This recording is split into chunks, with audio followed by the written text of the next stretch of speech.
So this chapter is continuing the Saitama versus Tatsumaki fight, and this is all that we've been really focusing on these last 2 months, I guess, and not really much has been happening. It's kind of just been divulging into this war of attrition between who is going to be more stubborn than the other, I suppose. I mean, Saitama is trying to calm Tatsumaki down in his own way, while also trying to save everyone in the process, because she is capable of producing a lot of collateral damage and mass casualties for sure. And Saitama is definitely aware of that, despite her being, the number 2 hero. And in the beginning of this chapter, we see them making their way into H City, because in the previous chapter, they just made it that far away from the Hero Association. Wound up even killing a dragon monster in the process. But we see Amai Mask witnessing this. He's in another building. And this is super important because Amai Mask is already interested in Saitama. He is one of the few characters in the series who's been able to see that security footage of Saitama destroying the Metal Knight robots, and he also kind of put 2 and 2 together and figured out that he's probably the one that defeated Garo. Therefore, Amai Mask is pretty much leaning towards fully accepting Saitama as the one above all. So like I said, him seeing this is very important because it's kind of just solidifying that, if anything. And Amai Mask being interested in Saitama is going to be taking us into a very, very important storyline in the series. But anyway, Saitama talking to Tatsumaki on top of a building is like, hey, we've gotten way too far from the Hero Association. Let's go back. Kind of similar to what he was telling to Garo when they were fighting on Jupiter.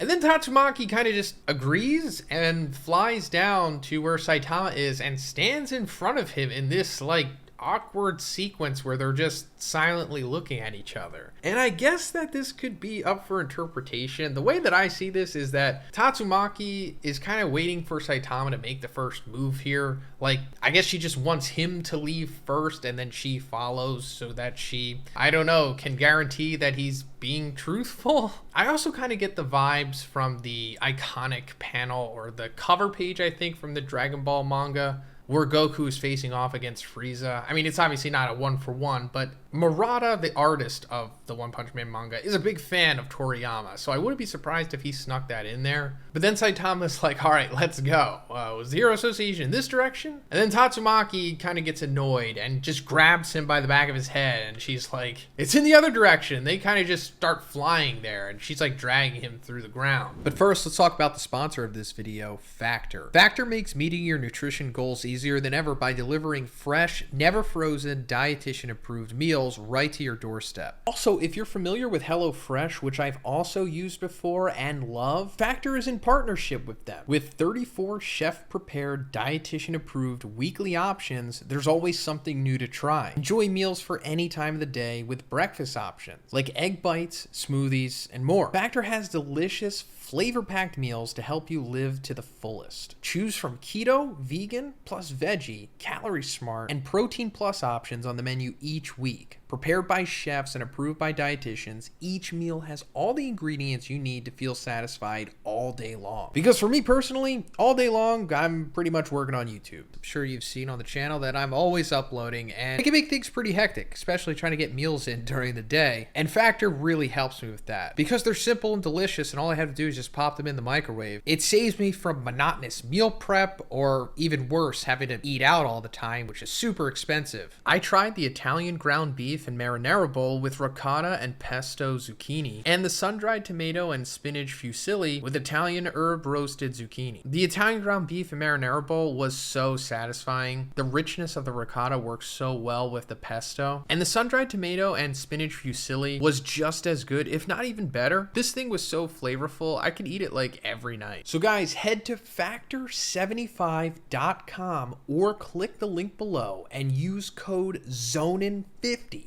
to get 50% off your first Factor box. Thanks, guys. Then suddenly, someone is chasing them from behind. And Tatsumaki's like, to be able to keep up with this movement, they must be a monster or a hero. And I wouldn't say it's something in between, but it's more so anti-hero because it's Sonic. Yeah, he's finally back in the story. We haven't seen him in so long. I don't even really remember the last time we saw Sonic, to be honest. But he's kind of been like pushed to the side, at least with his portion of the story, because, you know, we had to focus on the Monster Association and all that stuff. And after Sonic's whole scare with eating the monster cells that Hellfire and Gale supplied him, I don't really think the story is focused on him at all. Oh, and by the way, since he cooked those monster cells, they like didn't work, and he wound up just having like really bad diarrhea, I think, and that's mainly what happened. So he's not a monster or anything like that. He's still a full-blown human. But I'll just say that if like you're a big fan of Sonic, don't worry, because his time is coming very soon. That's all I'll say. But it's definitely not in this chapter, because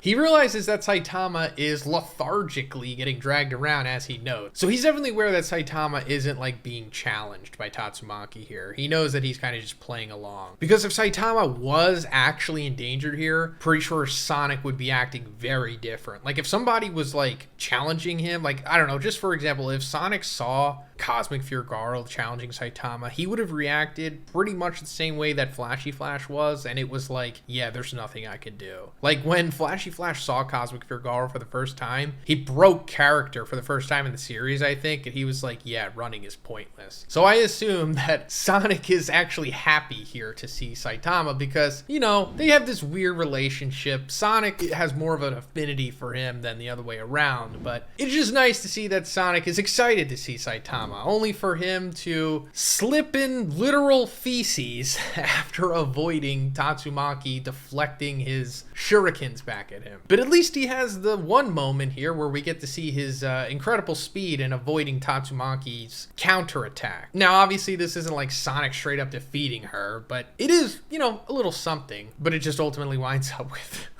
him slipping in the feces, which is hilarious. This is a great one sequence. This is actually originally played out in the webcomic. But they wind up making it back to the Hero Association, or very close to it, and Saitama's like, all right, feel free to start rampaging again. And this is, you know, further triggering Tatsumaki, because like I've mentioned, you know, when this fight started, this is the first time that Tatsumaki has ever really been treated or talked to like this. I suppose ever in her life, maybe. Well, since she became Tatsumaki, that is. And she's like, do you understand you're the one being tested, right? Like, you've been looking down on me this whole time. Don't you think it's a bit much? If I went all out, and Saitama just immediately, he's like, all right, sure, go all out. Like, I don't care, go ahead, show me your full power. It's like, what do you think I've been waiting for here? Like, Saitama just obviously just doesn't care at all. He's just, I don't know, maybe kind of amusing himself here at this point. Because as we know, Saitama is definitely interested in seeing the potential of people who are strong, because they possibly might give him a challenge. And while Saitama isn't very vocal about, I need a challenge or I want to be pushed, you know, he's not like Boros about it. But if you are super strong and Saitama has enough control to like make sure that no one is going to be a casualty,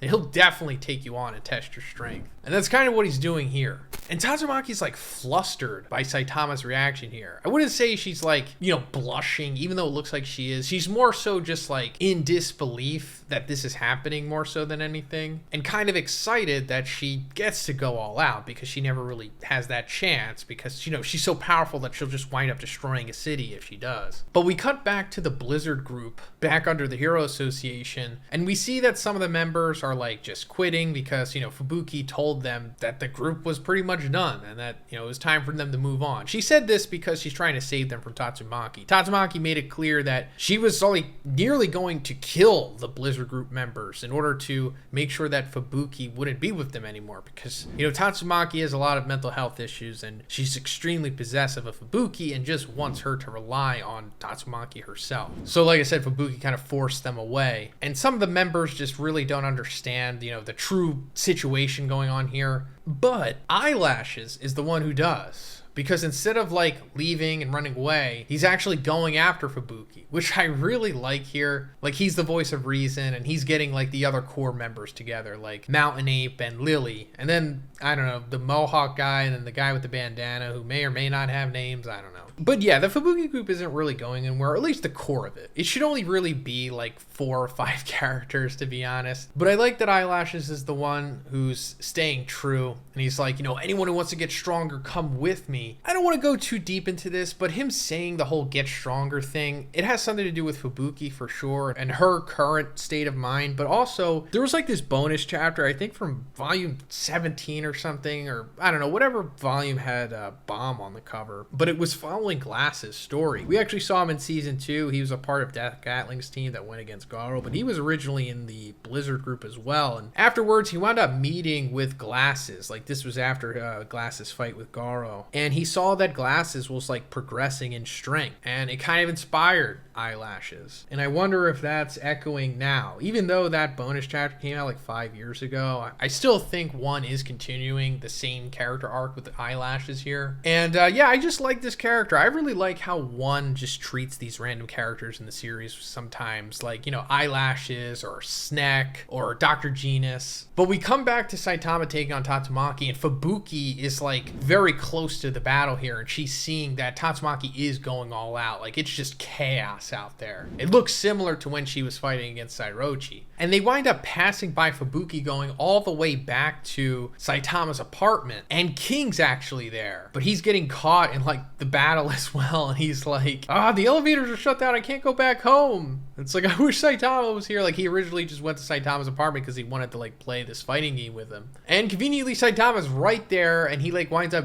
jumping on the wall, but then just completely stops his inertia when he sees King, and he's like, oh, hey King, you came here to play some games? Sorry, maybe later. And then King's like, what are you doing? And he's like, this pipsqueak called Tatsumaki or something. And she's like, I can hear you. And as she comes in to like kick Saitama, King witnesses what is actually going on with Tatsumaki. The question has finally been answered. She is wearing underwear.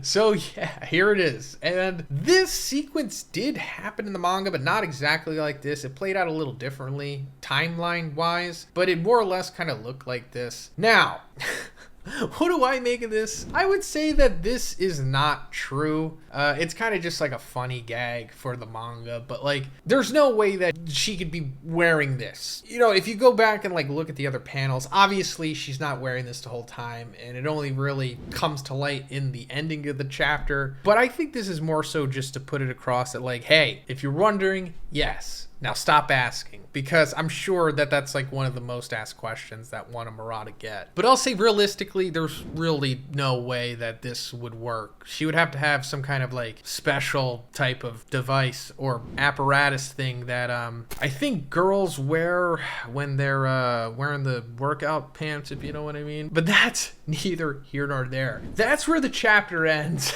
King somehow becoming the true winner of this chapter. But let me know what you thought about this chapter in the comments, guys. What do you think's going on with Tatsumaki's wardrobe here? What do you think's gonna come of this fight? When is it going to end? Let me know. And if you like the video, please give it a like, and please subscribe if you haven't already. Have a great day, and I'll see you in the next one.